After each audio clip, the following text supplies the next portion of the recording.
자, 여러분 안녕하세요. 어니스트와 주식 빌드업의 머니버디입니다. 어니스트입니다. 자, 오늘도 저희가 여러분들께 좋은 팁을 하나 드릴 건데, 관망이라는 주제로 얘기를 해보겠습니다. 관망. 사전적으로 정의를 내리면은 한 발 떨어져서 지켜본다, 이런 뜻을 가지고 있어요. 근데 이제 주식을 하다 보면은 많은 분들이 관망이라는 단어를 많이 씁니다. 여러분들이 지금은 관망하셔야 할 때예요, 뭐 이렇게 얘기를 하죠. 대표적으로 최근에 이게 종합주가지수 차트인데요. 뭐 여기 흐름을 좀 볼까요? 와, 진짜 이 지난달에 어마어마했잖아요. 이렇게 큰 폭의 하락이 이렇게 이어질 때, 이렇게 하락할 때도, 자, 여러분들 지금은 관망하셔야 될 때입니다. 뭐 적당히 현금을 보유한 상태로 관망하세요, 막 이런 얘기하고, 뭐 횡보하면 횡보하는 대로 지금은 특별한 반응성이 없으니 관망하셔야 됩니다, 이런 얘기를 듣기도 하고요. 뭐 심지어는 오르면 오르는 대로, 자, 지금 성급하게 팔 때가 아니라 관망을 해야 됩니다, 막 이런 얘기를 들어요. 그래서 관망을 하다 보면은 그럼 이런 궁금증이 되죠. 야, 그럼 뭐 언제까지 기다리라는 얘기야, 뭐 이런 궁금증이 들고, 그리고 그러다 보면은 이렇게 쭉 떨어지다가 갑자기 막 이렇게 V 반등을 하는 것 같은 이런 흐름이 딱 맞고 나면, 거봐, 이렇게 크게 떨어졌을 때 샀어야지, 이게 지금 뭔 관망이야, 이러면서 그런 말을 한 사람을 원망하기도 하고 이렇게 되는데, 자, 오늘 그래서 정리를 하자면, 이 관망이란 거를 뭘 어떻게 해야 되는 거고, 떨어지는 와중에 관망을 했으면 이렇게 반등하는 이런 상황이 되면 또 어떻게 관망을 하다가 그 이후의 액션을 어떤 식으로 해줘야 되는 건지, 조금 종합적으로 여러분들께 쉽게 좀 설명을 해드리는 시간을 가져보겠습니다. 네, 투자를 잘하는 사람일수록 관망이라는 단어를 잘 사용하고, 그 관망에 대한 이해도나 느낌 자체의 깊이가 일반 초보자들보다 훨씬 더 깊은 것 같아요. 제 느낌상 주식을 잘하는 사람 치고 관망에 대해서 어떤 깨달음이나 어떤 그 깊이가 없는 사람은 없었던 것 같기에 이 부분을 좀 한번 이야기를 해보고 싶고요. 번외로 지난 1월달 한 달 동안에 우리 지수 자체가 13년 만에 최대 낙폭이래요. 아, 진짜요? 네. 실제로 저희는 상황이 그 정도까지로 느껴지지 않았거든요. 클럽도 원활하게 됐었고, 모든 매매가 그냥 준비할 거 준비하고 해야 될 거 하다 보니까 솔직히 체감은 그렇게 심하지 않았었는데, 근데 금융위기 때 있잖아요, 리먼 사태 때. 그때 이후로 낙폭 자체는 최대치라고 합니다. 한 달 동안의 낙폭은 그 정도였다는 거네요. 네, 맞습니다.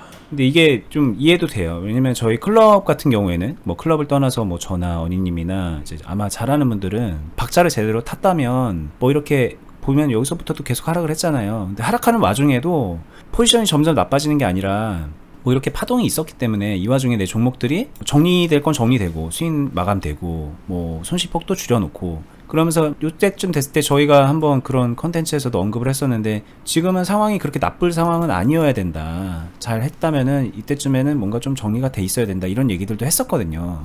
실제 저희 클럽에서도 그런 흐름이었고, 그래서 이때 이제 천천히 뭔가 좀 만들어가는 흐름을 이어갔다면, 물론 떨어지는 와중에 계좌 손실 상황은 안 좋게 보여질 수 있지만 얼마든지 좀 유리하게 본인이 만들어갈 수 있는 상황으로 계좌를 꾸려 나갈 수 있는 흐름이긴 했거든요. 근데 앞서부터 이렇게 단추가 잘못 꼬여져 있었던 분들은 이때 너무나도 큰 타격을 받았을 것 같기도 하네요.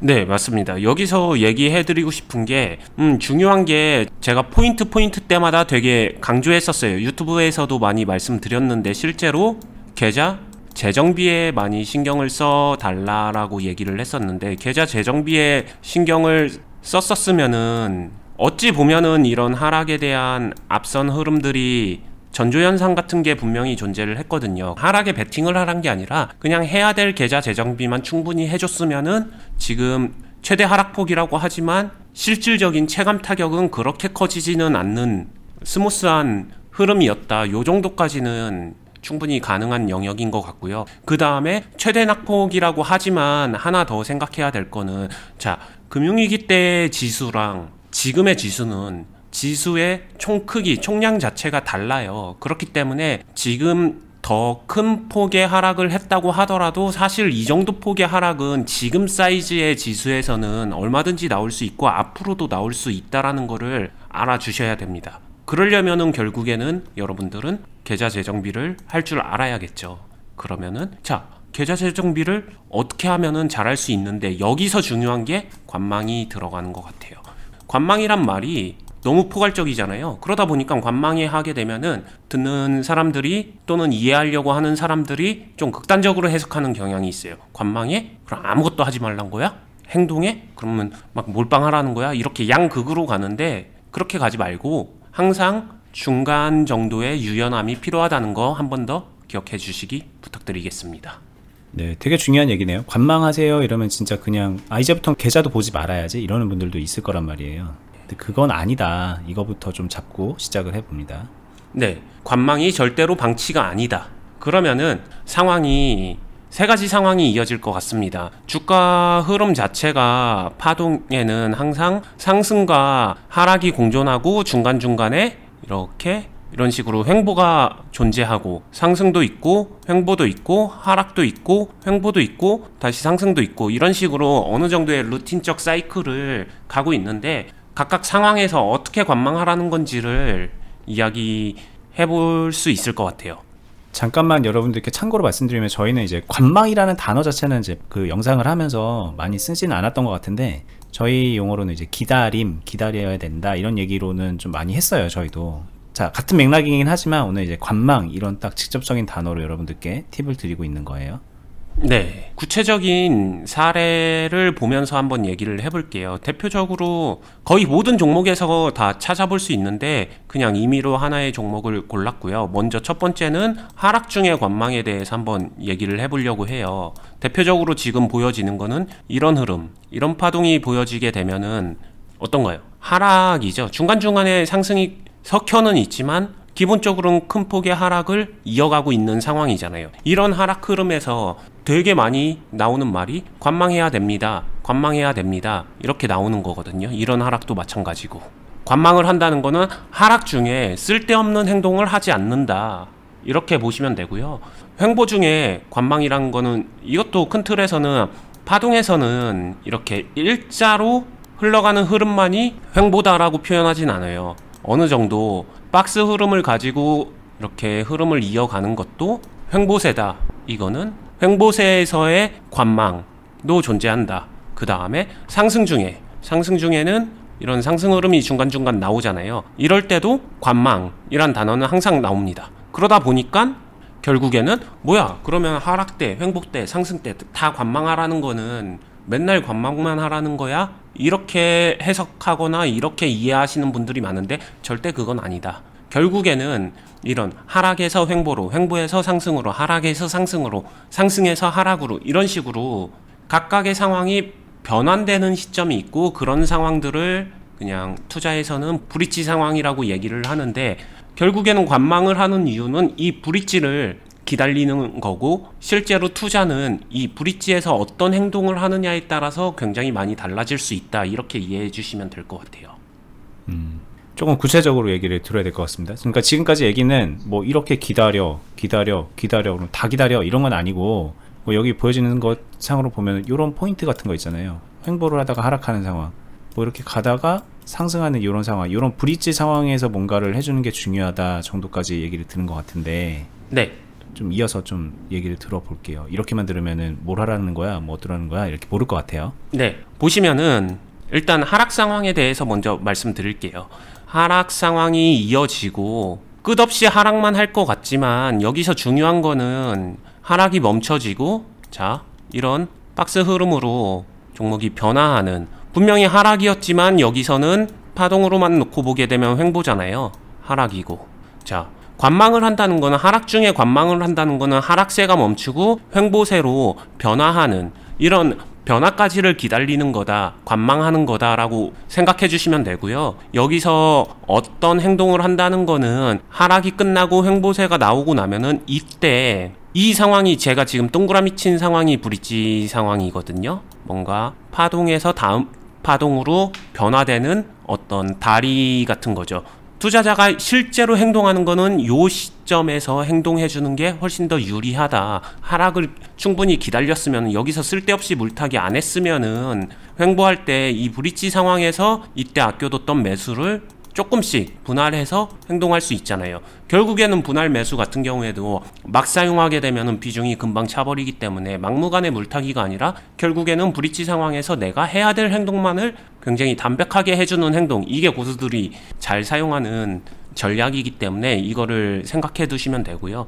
근데 여기까지 들으면 요 부분이라 그랬잖아요. 요 부분에서 보면은 요런 느낌이 들 것 같아요. 여기서도 이렇게 뭔가 좀 횡보될 것 같은 느낌을 주다가 떨어졌는데, 여기도 마찬가지로 이렇게 주다가 떨어지면 이게 무슨 행보냐. 결국에는 우리가 확인할 수 있는 거는 이 정도까지는 가줘야 이걸 뭘 행보라고 판단하는 건가, 이런 생각이 들기 때문에 어렵다. 왜냐면 나는 여기서도 행보라고 생각해서 뭔가를 했는데 떨어졌다, 이렇게 또 생각을 할 수 있을 것 같거든요. 그러니까 이 하락이라는 것도 다 지나고 나서 그렇게 얘기하는 거잖아, 이렇게 말을 하실 수 있을 것 같아요. 굉장히 좋은 질문이에요. 여기서 실제로 디테일한 파동으로 보게 되면 A와 B는 닮았죠. 굉장히 닮았습니다. 여기서 A와 B를 정확하게 구분하거나 정확하게 캐치하는 방법이 존재하지는 않을 거예요. 하지만 가능성의 정도는 충분히 실제 파동과 실제 케이스를 다루다 보면은 어느 정도의 A와 B는 미묘하게 다르다라는 것을 구별을 할 수 있습니다. 이 부분은 근데 좀 더 많은 훈련과 케이스 경험이 필요하기 때문에 클럽에서 훨씬 더 많이 함께 하면서 이거는 이 감각을 같이 길러주는 게 중요할 것 같고요. 단순하게 말로 이해해서 되는 영역은 아닌 것 같아요. 실전에서 이거를 알 수 있는 부분이 있다라고 이제 저희가 그렇게 말씀을 드리는 건데, 그래도 좀 이해는 안 될 것 같거든요. 뭐 여기도 뭐 그럴 만한 자리 이렇게 쭉 보면 여기서 뭔가 좀 막 이렇게 행보했었던 구간이니까 뭐 기대는 해볼 수 있었던 때 같거든요. 그럼 여기는 왜 행보고 여기는 아닌 걸 어떻게 알 수 있었을까, 이렇게 조금 궁금해한다면은 팁이 없을까요? 있습니다. 정확하게 말하면 A의 상황도 이 브릿지, 그러니까 하락이 멈추고 횡보세로 갈 수 있는 가능성 정도예요. B도 정확하게 말하면 가능성 정도입니다. 근데 말씀하신 것처럼 이 정도는 봐야지 횡보로 간 거다 라고 하게 되면 이때는 초보자분들이 보더라도 횡보세인 것 같다라고 분별은 되실 거예요. 그쵸? 그러면은 초보자분들께 제가 팁을 드리는 거는, 네, 맞아요. 본인이 판단하고 확신이 들 수 있는, 확신까지는 아니지만 그래도 구별이 되는 그 시점에서 행동하는 게 먼저 행동하는 것보다는 나을 거예요, 결과적으로. 그러니까 좀 천천히 해야 된다. 그럼 천천히 한다는 건 이 앞선 흐름 동안에는 쭉 관망을 잘 해줘야지 이때 행동할 여지가 생기는 거죠. 물론 여기서 진짜로 실력을 성장시켜 나간다는 거는 이 행동과 판단과 조치를 조금이라도 빠르게 한 발 앞서서 행동할 수 있도록 만들어야 되는데, 이거는 분명히 훈련이 필요한 영역이기 때문에 궁극적으로는 그렇게 가야 되지만, 지금 간단하게 팁을 드리는 거는 횡보세, 자신의 수준에서 횡보세를 확인한 시점에서 행동을 해라. 하지만 A와 B가 닮았다는 건 둘 다 가능성 정도인 거고, 가능성이 확인이 된 이후에 행동해도 괜찮다, 되게 좋다까지는 아니지만 안 좋은 것보다는 그냥 평타 치는 게 낫잖아요. 그런 의미에서 충분히 괜찮다라고 말씀드릴 수 있을 것 같아요. 네, 이게 제가 좀 설명을 보태면은 많은 분들이 야 여기가 행보야 아니면은 잠깐 페이크야, 뭐 여기는 행보의 시작이야, 이걸 잘 알아내는 게, 미리 맞추는 게, 그 상황에서 딱딱 맞추는 거를 주식 실력을 기르는 거라고 되게 착각을 하는 거예요. 근데 그게 아니죠.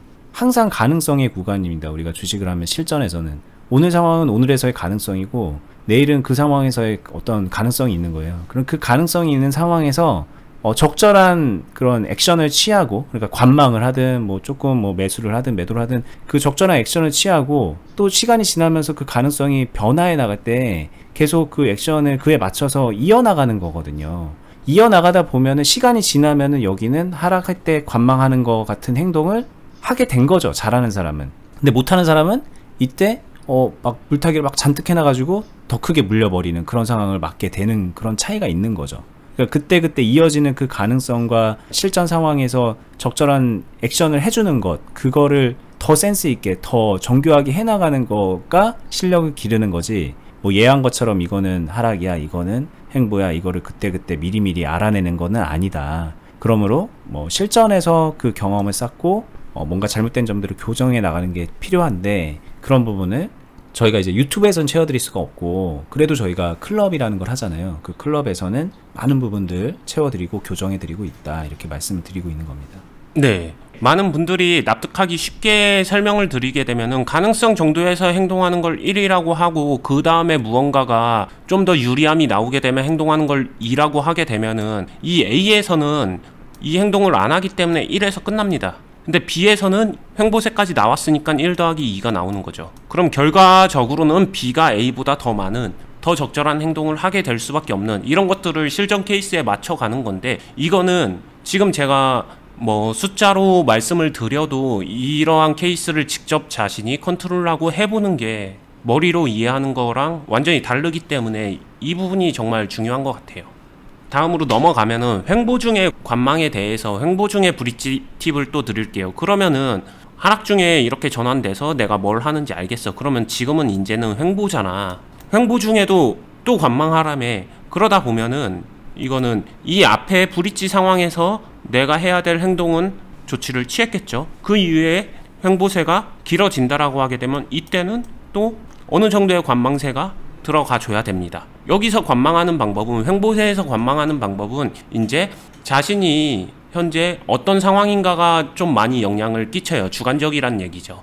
내 상황이 유리하면 그 유리함을 이용할 수도 있고, 불리하게 되면은 그 불리함을 재조정해야 될 수도 있고, 아니면 괜찮다라고 하게 되면 그냥 단순히 관망하면서 이렇게 흘려보낼 수도 있고, 여기는 횡보세가 실제로 투자자마다 선택적 요소이기 때문에 여기서 무엇을 어떻게 선택할 것인가 역시도 이 부분도 좀 실전 케이스 경험이 많이 필요한 영역이고요. 그런 것들을 같이 쌓아 나가주는 게 중요합니다. 그렇게 관망을 하고 나서 그러면은 여기선 또 브릿지가 언제 어떻게 나오는데 라고 하게 되면 횡보세 이후의 브릿지는 결국에는 상승이냐 하락이냐, 우리한테 중요한 거는 상승 브릿지를 놓치지 않는 게 훨씬 더 중요할 거잖아요. 요때는 조금 제가 이제 수급주나 아니면은 좀 빠른 매매 같은 거 보여줬었을 때 많이 알려드렸었던 건데, 요때는 거래량을 잘 관찰해 보시게 되면은 거래량이 많이 변화를 합니다. 수급이 들어온다라는 표현을 많이 하는데, 그러한 변화를 캐치해서 행동을 해야 되는 거예요.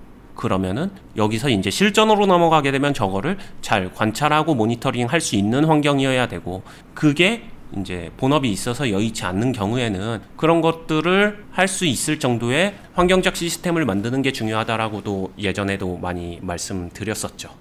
네. 이 부분은 좀 사실 타협의 여지는 없는 것 같아요. 어쨌든 모니터링을 할 수 있는 환경을 본인이 직접 하든 뭐 간접적으로 하든 뭔가를 갖춰놔야 저희의 얘기가 의미가 있게 되는 거니까 그 부분을 좀 보완할 수 있는 거를 찾아보시는 게 필요한 거죠. 네, 실제로 제가 클럽에서도 모니터링을 많이 해주고 아니면 같이 훈련하는 사람들끼리도 서로 상호 보완적으로 같이 다루는 종목들에 대해서는 모니터링 해주면서 상호 보완하는 그런 팀워크를 만들고 있는데, 이런 게 사실 할 수 있는 환경의 사람들이 할 수 없는 사람의 환경보다 훨씬 유리한 건 사실이라서 가능한 그런 것들을 좀 고민을 해보시는 게 중요할 것 같아요. 무조건 환경 탓을 한다고 시장이 자신에게 어떤 핸디캡을 주는 건 아니기 때문에 유리함을 갖춰나가는 게 중요할 것 같습니다. 네. 마지막으로 상승 중에 관망하는 거는 조금 쉬워요. 여기서 다시 하락으로 간다라고 하게 되면은 앞선 설명을 되돌아가는 거고, 이제 남은 거는 상승 중에 관망을 한다라는 거는 상승 중에 왜 관망을 할까 생각해보면 쉽습니다. 결국에는 수익 극대화를 위함이거든요. 그럼 이때 관망하는 할 때 필요한 행동은 결국에는 기술적으로는 매도 템포를 조절한다. 그냥 내가 가지고 있는 어떤 덩어리 물량에 대해서 한 번에 다 팔아먹지 않고 흐름을 충분히 지켜보면서 천천히 분할 매도한다, 이 얘기랑 같은 맥락에서 이어지기 때문에 결국에는 매도 템포만 조절을 하면서 한번 매매를 끌고 나가 봐라, 이런 얘기고요. 여기서 전환이라는 거는, 전환 브릿지는 결국에는 상승세가 멈춘다, 상승세가 꺾인다잖아요. 계속 상승을 이어간다는 브릿지로 볼 순 없죠. 그냥 계속 상승을 이어가기만 하게 되면은 이거는 그냥 상승세를 이어가는 거니까. 결국에는 브릿지가 되는 요소는 요 포인트예요. 어느 정도 흐름이 이어가다가 뭐 간단하게 비슷한 모양을 한번 볼게요. 상승세가 이어가다가 여기서 좀 횡보하는 모양새, 아니면은 상승을 이렇게 하다가 갑자기 급락하는 모양새, 요런 브릿지를 말하는 것 같은데, 이때도 결국에는 뭘 해야 되는데 라고 하게 되면은, 신기한 거는 이런 전환 브릿지에서 많은 사람들이 여기가 눌림목이야? 이제 좀 할인해주네? 조금 싸졌네? 사야지, 올라타야지? 이런 생각을 하는데, 보통 대부분 상승 중에 브릿지가 나오는 상황에선 대다수는 매도를 고민하지 여기서 매수를 고민하지는 않거든요. 그렇기 때문에 이 부분도 한번 참고를 해주시면 됩니다. 여기서 매수를 고민하는 이유는 이제 고수들이 물량, 자신이 가지고 있는 물량 덩어리를 컨트롤하기 위해서 기술적으로 그런 걸 사용하긴 하는데, 지금 여기서 이런 것들을 다 다루기는 쉽지 않기 때문에 이런 거는 클럽에서도 충분히 해요. 즉 전제 상황이 어떠했냐에 따라서 다 달라지는 케이스이기 때문에 이거를 말로 설명하기는 한계가 있고요. 가장 기본은 상승해서 전환 브릿지 때 고민할 거는 여러분들 매도를 고민하는 게 맞다. 이 정도로 이해해 주시면 될 것 같습니다. 네.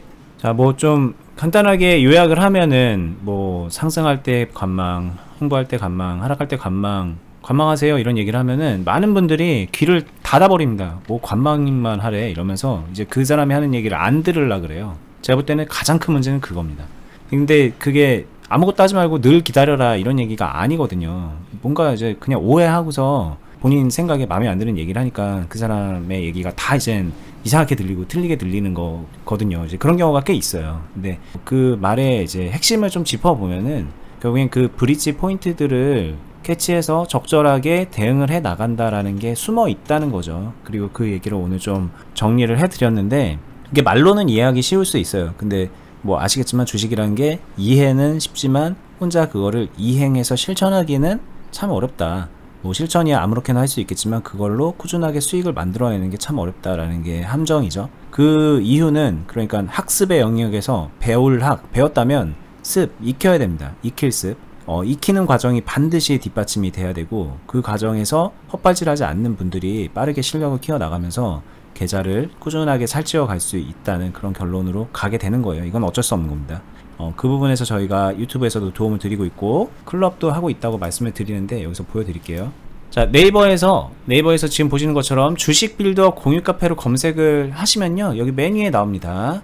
뭐 유사 카페가 있고 이게 좀 사칭하는 그런 곳들이 있긴 있어요. 그래서 좀 조심을 하셔야 되는데 여기 들어가시면 문제 없습니다. 주식 빌더 공유 카페 들어가시면 현 시점에서 회원수는 한 2만 몇천 분 정도 계시고요. 여기에 회원 가입을 하시고 나면은 여기서 회원 가입하는 겁니다. 회원 가입하시면은 공지를 볼 수 있습니다. 주주회원 투자클럽 공지 이거를 보셔서 저희가 운영하고 있는 온라인 상의 투자클럽 카페고요. 그냥 간단하게 말하면 언니님한테 주식 그대로 배우고 언니님의 매매 스타일, 비중관리, 오르는 상황에서의 관망, 드리블 이런 것들을 다 실전에서 배워나갈 수 있고 단순하게 그냥 뭐 영상 보고 배우는 그런 게 아니라 실전 매매를 하는 곳이기 때문에 당연히 수익도 만들어 가시는 겁니다.